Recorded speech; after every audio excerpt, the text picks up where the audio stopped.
everybody, welcome to English in Cafe Short Videos. I am Katja, teacher Katja, and today we're going to talk about inversion. Okay, you can say inversion, British English, or inversion, American English, right? When do we use that? What are the uses for inversion? Usually, it's because the speaker wants to sound more emphatic, or when you're writing something, it's commonly used in more formal types of writing. Okay, here I have an example. That's a regular affirmative sentence. I've never been through a situation like that. Then if you want to be more emphatic, if you want to give more emphasis on that, like put some drama, you're going to say something like, never have I been through a situation like that, or never have I been through a situation like that. Okay, then the only thing that is going to happen here, as you can see, is that the auxiliary verb switches places with a pronoun, with a subject pronoun, right? So never have I been, never do I do, never does she go to a certain place, something like that. Okay, then this is an expression that I like using a lot. Little did I know. I didn't know much about something. So maybe you could do something like this. Little did I know about the company's principles and values. Okay? Here, I knew very little, or I didn't know much. What you have to remember, what you have to think of is which auxiliary verb should I use? By doing that, so you have to analyze the verb tense. I didn't know, or I knew very little. We're referring to the past simple. Auxiliary verb, therefore, did. So, little did I know. Okay? Little did I know being an English teacher would be so gratifying and edifying. It's another example. Let's see. It's also common to have expressions. This is for the third conditional. Remember, if, past perfect, plus would have, past participle, could have, past participle, or might have plus past participle. Right. This is also common. Let's see these examples here. Had I known about their lack of values, I wouldn't have accepted the job. True story. Had I known about their lack of values, then let's see here. This arrow here. Here we have the omission of if and the inversion. So if we used a regular an affirmative sentence, an affirmative clause, it would be something like, if I had known about their lack of values, I wouldn't have accepted a job. And then in the inverted mode, had I known, and then we will meet if. Okay? And that usually happens in the third conditional. All right? Let's move on to the next part.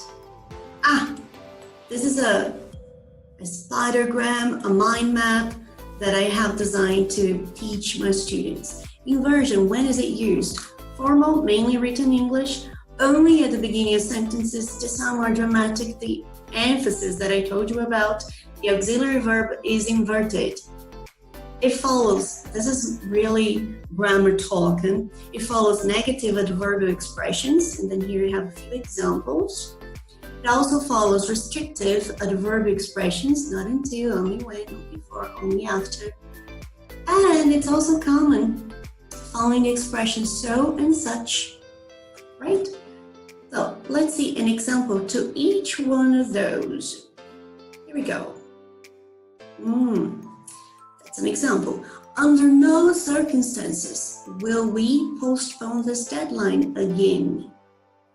Okay, you see, we have the adverbial expression, auxiliary verb, subject, and then the verb and complement. Okay? Other ideas. Little did I know about that project. I was kind of fooled. Hardly ever do I have time to go jogging with friends. At no time must you accept this sort of proposition. Hardly did I have money to pay all my debts of the month. Yeah, hardly do I have money to pay all my debts of the month. Next. Not until you have given me your composition corrected will I consider what mark you deserve. So this is a restrictive adverb expression, not until, only when. Then you use the clause of the subject, verb, complement. Yeah, not until something happens. Then you start the inversion, auxiliary verb, subject, verb, complement. Right? Not until I'm given access to the building will I start the necessary proceedings. Only when the applicants have taken all the tests will we decide which one is most suitable for the position. And finally, we have so and such. So exhausted was she that she completely forgot to call him back. Yeah, as you can see here, we have so plus the adjective, so exhausted, so excited, so amazing, so amazed.